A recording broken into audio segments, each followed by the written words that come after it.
Senator, massive field, 61 candidates. The ballot itself is 19 inches long. You heard what that last voter said. Like, no one's broken out. What are you watching for tonight?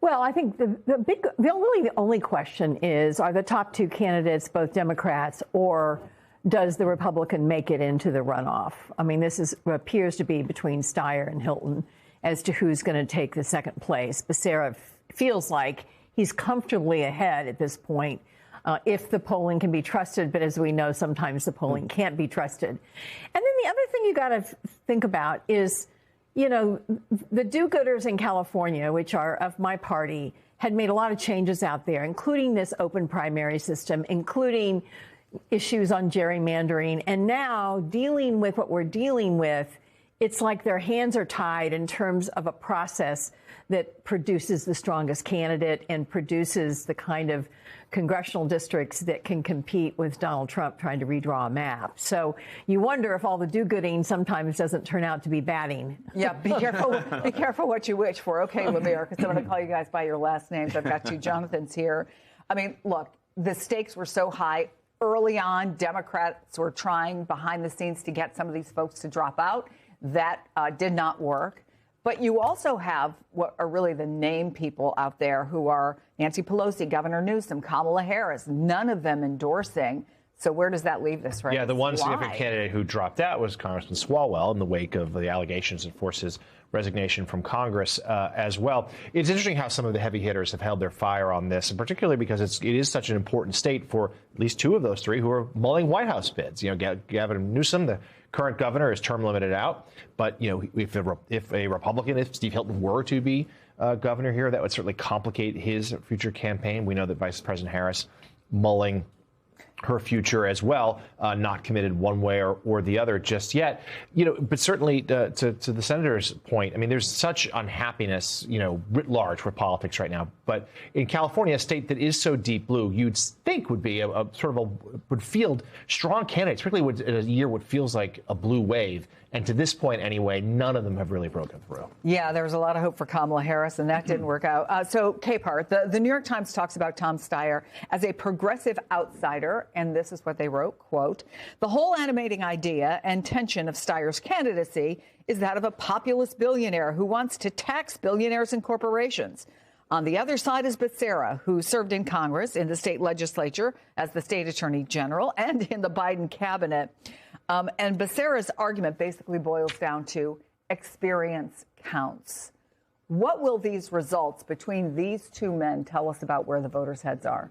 Well, one, if Tom Steyer doesn't make it into the top two, could it possibly be because he flooded the race spending his own money on ads? Over $200 million? Right. I think $215 million, which has basically just swamped Californians. And we saw here in the mayor's race when Mike Bloomberg ran for the third time, people were really angry about the amount of money that he spent in ad spending. Well, what about when he ran for president? That didn't get him anywhere. Well, that's something completely different. Yeah, but it didn't get him anywhere. It didn't get him anywhere. But with Tom Steyer, you know, people have gotten to the point, according to the reporting, where like, you know, can you just get out of my face?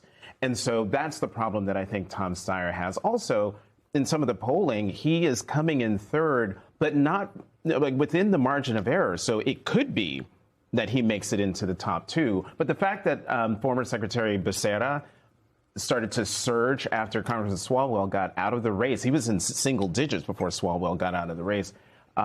Maybe, you know, Tom Steyer's not going to make it.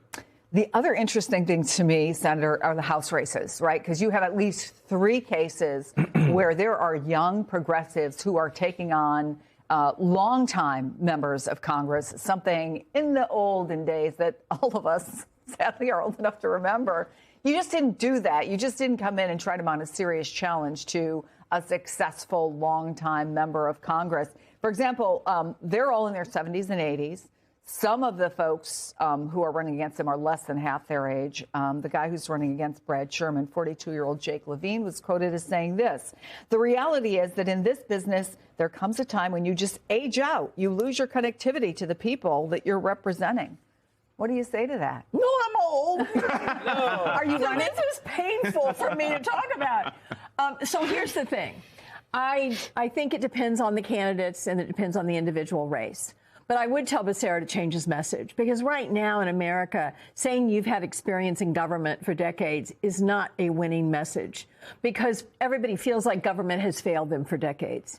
So I think you have to talk about your record as a fighter, as an example of how you fight, whether it's Becerra, an unlikely successful candidate in many races who fought through and won, or these congressmen, same thing, that they have held onto these seats because they've been fighters, not because they're institutionalists or they're the status quo.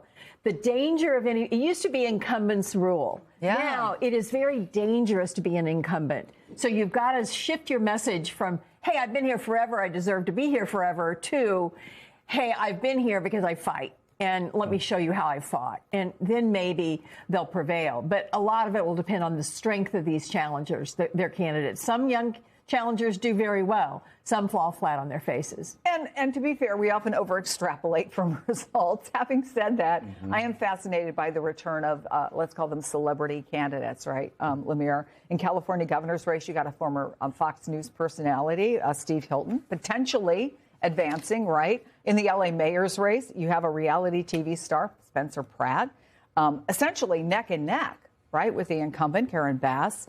Do you think if either of them win or, advance, or both of them, that it really is just kind of to what Claire just said, voters throwing up their hands and saying, government doesn't work, maybe we got to try somebody different? Yeah, I mean, we had Jim Messina on this morning who really was complimentary of Spencer Pratt, saying it's some of the best ads he's ever seen. A lot of them sort of AI generated. It's certainly very buzzy, and it's a way to get attention. And we have seen from things like the current mayor of New York City, Zohran Mamdani, whose politics couldn't be more different than Spencer Pratt's, but the idea of breaking through. You need to be able to get someone's attention.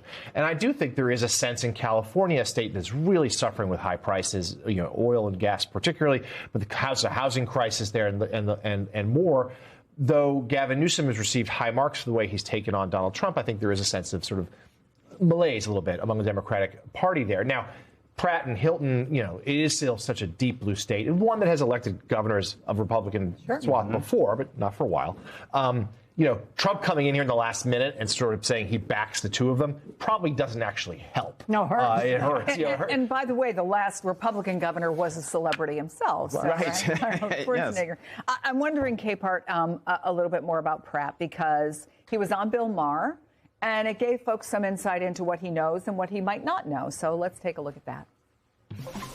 How it took me 3 years to get the solar turned on. Solar, something they want you to have. But now they're taxing you, I think, for having it. They are? I think so. What do you mean you think so? You have I think, to know. I don't need to know about solar, Okay, I need to focus on making sure the moms are Okay. safe and the animals are not being abused. That's my party. Let's be clear here. If Pratt wins, he'd be running the second largest city in America. If Hilton wins, he's running what amounts to the fourth largest economy in the world. So maybe having no experience could help some people win what they're running for right now. But in the long run, when they get into office, is that a different thing altogether? Oh, yes, it is absolutely a different thing altogether. We sort of lived with that sort of through the first Trump term, somebody who had never run for political office before. But he got elected again. Well, yeah, that's, again, Chris, it's a whole other conversation. But the problem here is, let's keep in mind, they're now competing to get to the general election. And I think what will happen is if one of those or both of them get into the race, folks are then going to have to sit back and, have a conversation with themselves like, hey, it was fun maybe to vote for them in the primary, but now do I really want this person running the second largest city in the country? Do I really want this person running the fourth largest economy in the world? And it is my hope that the anger that people feel about politics, about politicians, about government, sort of doesn't overwhelm their sense of, I need someone who's actually going to fix something. Protest votes have consequences, as we have seen in many instances. Senator, I want to shift to what's going on in Iowa. Democrats there are, and some moderates torn about which candidate will help Democrats flip the seat. I want to play what some voters said to our local NBC affiliate there. Take a listen. You have national Democratic leaders like Chuck Schumer who have said on the record that it's fine for Democrats to write off rural and blue collar voters.